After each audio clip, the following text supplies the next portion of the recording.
예, 이제 4.4장을 할 건데요. 4.4장에서 다루는 부분은 실제 바다의 파도를 어떤 식으로 분석할지에 대한 겁니다. 우리가 앞에서 두 가지를 배웠어요. 하나는 리니어 웨이브, 선형파, 그 다음에 비선형파. 근데 둘 다 우리는 규칙파라고 해서 파장이 아니면 주기가 일정한 파를 배웠죠. 그러니까 여러분들이 지금 배운 거는 다 수면파가 일정한 파장을 가지고 비선형파라서 끝이 좀 뾰족하다? 그래도 파장은 일정했어요. 파고도 일정했죠, 당연히. 파고가 일정한 수면파만 다뤘는데 실제 바다를 가서 보면은 지맘대로란 말이에요.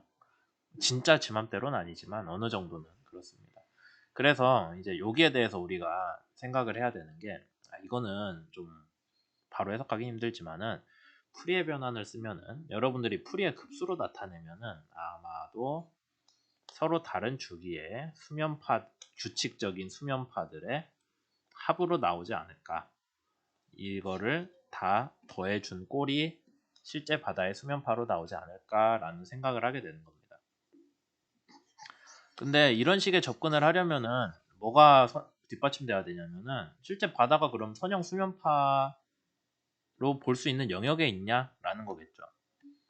그러니까 뭐 아예 비선형파 막 쇠파까지 포함해서 수면파가 이 모양으로 나오는데 이런 거를 프리의 급수로 변환되겠어요? 아마 안 될 거예요. 네. 그래서 좀 불규칙하긴 하지만 그래도 선형 수면파로 볼 수 있나? 라는 질문에 대한 대답을 먼저 해야 됩니다. 그럼 우리가 앞에서 4.3에서 얘기했던 비선형성의 비율을 먼저 보시죠. 비선형성 비율을 이렇게 정의를 했죠. 그러면 무한수심에서는 얘가 2분의 AK로 간다고 했고요. 만약에 이제 얘가 1보다 많이 작으면은 1보다 크면 당연히 안 되고 아까 4분의 1보다도 작아야 되죠. 1보다 많이 작으면은 이런 식의 식이 나오고 얘를 전개를 해주면은 K가 파수잖아요. 그래서 파장하고 진폭의 비율로 나오거든요. 근데 책에서는 파고로 바꿨었어요. 2A. 파고 비율이 0.64보다 작으면은 이 정도면은 선형 수면파로 우리가 볼 수 있다. 라는 게 하나 있었습니다. 그러니까 0.64보다 많이 작아야 돼요. 그냥 0.64보다 바로 작은 건 아니에요. 왜냐하면 우리가 애초에 쇠파 기준만 해도 얼마였어요? 이거였잖아요. 쇠파 기준보다는 당연히 얘가 작아야겠지. 0.64보다는 한참 작아야 돼요. 그냥 작은 거 아니에요. 그 다음에 쇠파 아까 얘기했고. 근데 실제 바다의 파를 여러모로 계측을 해보니까 걔는 0.1보다 작더라는 거예요. 이게 무슨 소리냐면 쇠파 잘 안 일어나고 0.64보다 한참 작아야 되는데 뭐 0.1 정도라고 하니 작은 거 맞죠? 0.64보다. 그래서 실제 바다의 수면파는 선형 이론으로 접근해도 되겠구나 라는 아주 좋은 그런 결론이 나왔습니다. 선형 이론 안 된다라고 했으면 우리가 해석하기 힘들었을 거예요. 근데 선형 이론으로 해석해도 된다. 그러니까 여러 개의 선형 수면파 뭐였죠? A 코사인 세타 얘로 이거를 여러 개를 더한 것들로 이런 식의 여러 개의 선형 수면파들을 더한 것들이 실제 바다의 불규칙한 수면파로 표현이 가능하겠다라는 결론을 먼저 내렸습니다. 사람들이. 그래서 여러분들이 풀이에 변환을 해주면은 풀이에 관련해서 뭐 배웠죠? 여러분들이 급수 배웠고 변환 배웠나? 변환은 대학원 때 배우는 것 같다. 풀이의 급수를 배웠겠죠. 어떤 함수가 있으면은 그 함수를 여러 개의 주파수 영역을 갖는 그런 함수들의 합으로 표현을 해주는 게 풀이의 급수잖아요. 그래서 여기에서는 이제 어떤 식으로 했냐? 우리가 수면파 뭘로 표현하기로 했죠? F로 표현하기로 했네. 그 사이에랑 T에 대한 수면파를 뭘로 바꿔주냐면은 아까 우리 저기 그 뭐야 비선형파 할 때 했던 F랑 헷갈리지 마세요. 여기 아래로 써줍시다.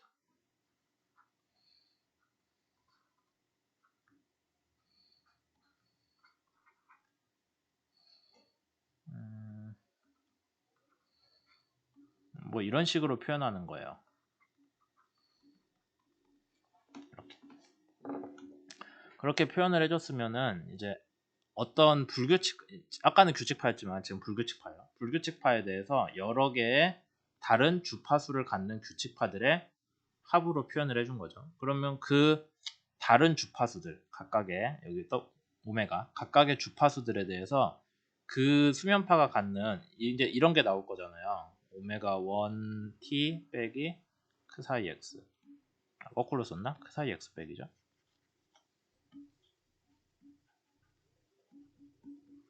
오메가 1t a1 더하기 a2 코사인 괄호 열고 오메가 크 사이 x 빼기 오메가 2t 이런 식으로 여러 개를 더해줍니다. 그럼 각각의 a1, a2가 있잖아요. 그 a1, a2를 주파수별로 쭉 늘어놓는 것들이 늘어놓을 수 있겠죠.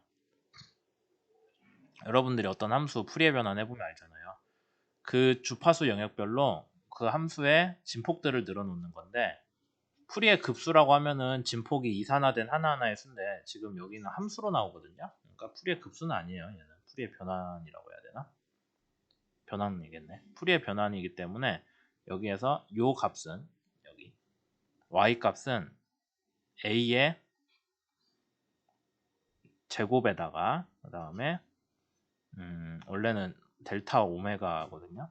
델타 오메가로 나눠준 꼴이 돼요. 그래서 실제 여기 s의 y축의 단위는 라디안인가? 초 같은데. 라디안이다.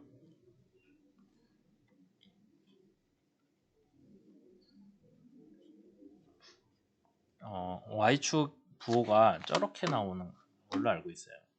알고 있다고 하면 안 되지. 정확히 알려드려야지. 라디안은 그냥 없어지는구나.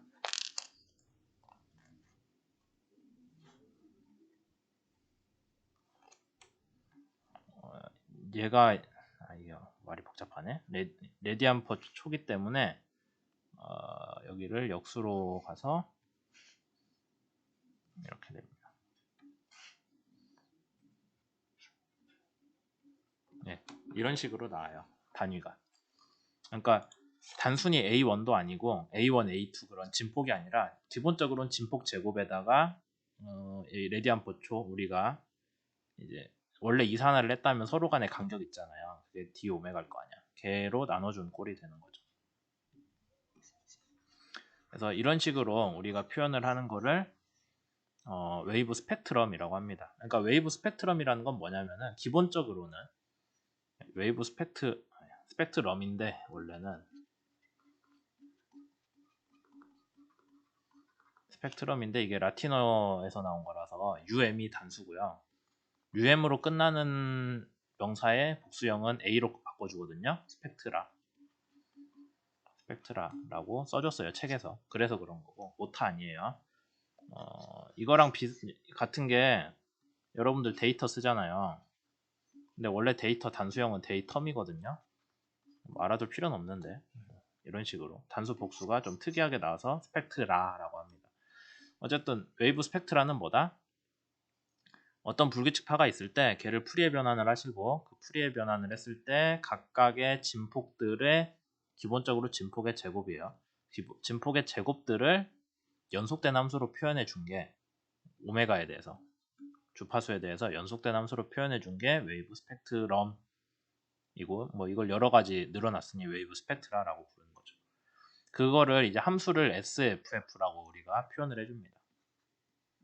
그러니까 스펙트럼이라는 거예요. 파도의 스펙트럼을 오메가 주파수별로 늘어나준 그런 꼴이 프리퀀시 스펙트럼이라고 해서 이 뒤에서는 저 SFF 함수를 어떻게 구하냐라는 거에 대해서 계속 얘기를 할 거예요. 우선은 여기 PN까지 해야겠구나. 그럼 SFF를 어떻게 구하냐에 대해서 할 건데 수면파는 왜 생기냐부터 얘기를 하죠. 여러분들이 뭐 파도를 하면은 배가 가서 생길 수도 있고 여러 가지 이유가 있는데, 바다에서 생기는 파도는 기본적으로 잔잔한 수면이 있어요. 근데 바람이 불잖아요. 바람이 불면은 바람이 수면에 있는 물 분자를 이렇게 끌고 갈 거 아니에요. 점성이 있으니까. 전다 능력이 발생합니다. 색깔이 너무 화려하다.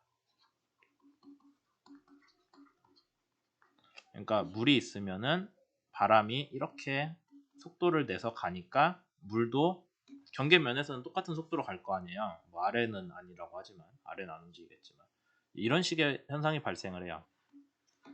그래서 전다 능력으로 인해서 물이 조금씩 이동을 하죠. 물이 속도를 가지고 이동을 하기 때문에 그 속도를 가지고 얘가 파도가 생겨요. 그럼 파도가 생기면서 뭐 주위에 에너지를 전달을 하고 등등이 발생을 하겠죠.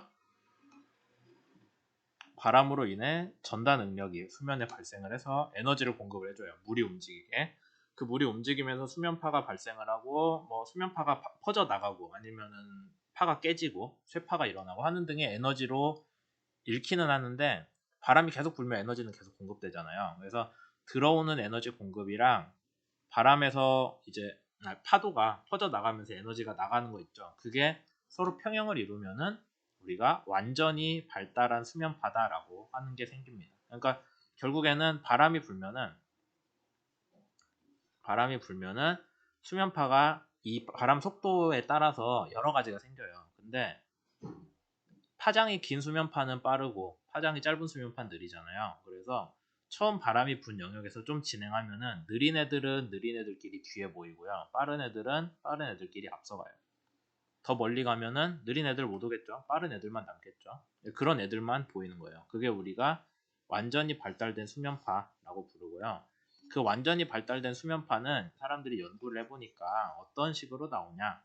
스펙트럼이 완전히 발달된 것들은 오메가에 대한 함수긴 한데 오메가 5제곱에 반비례를 하더라. 그런 걸 찾았습니다. 다만 이거는 짧은 파에 대한 거고요. 아주 긴 파에 대해서는 몰라요.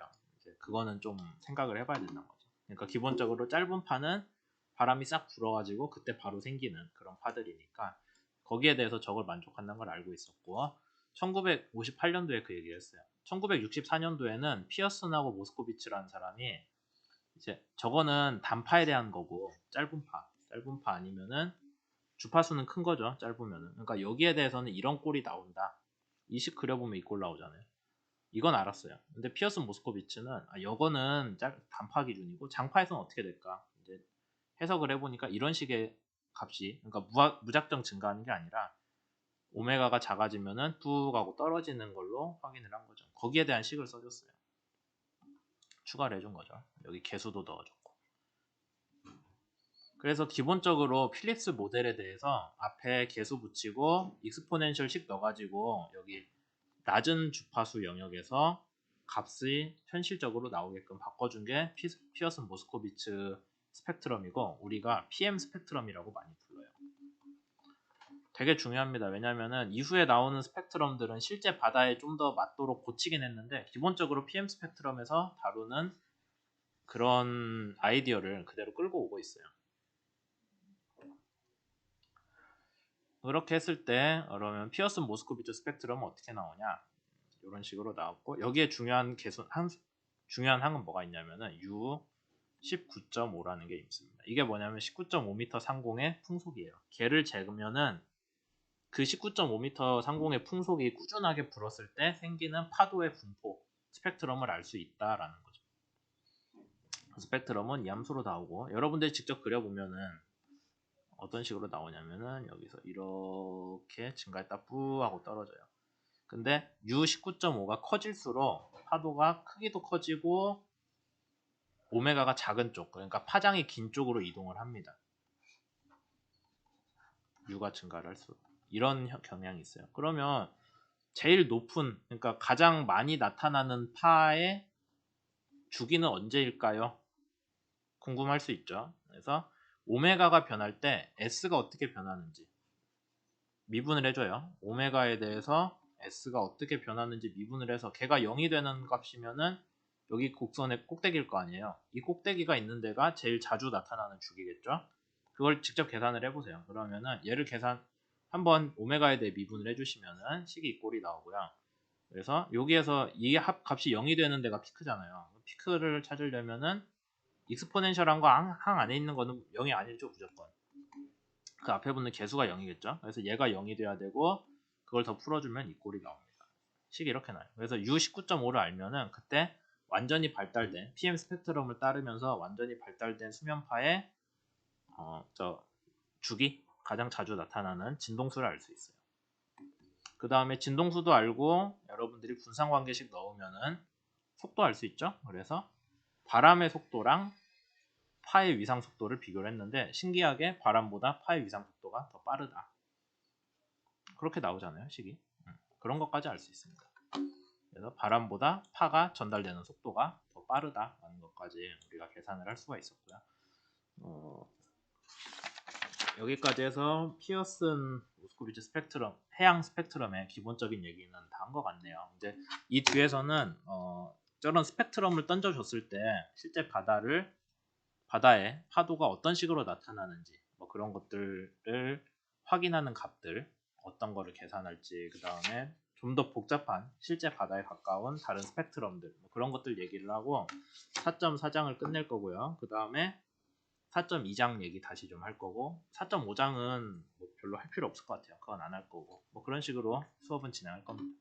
지금 뭐 어쩌다 보니까 제가 진도가 많이 늦어가지고 좀 많이 빼도록 할게요.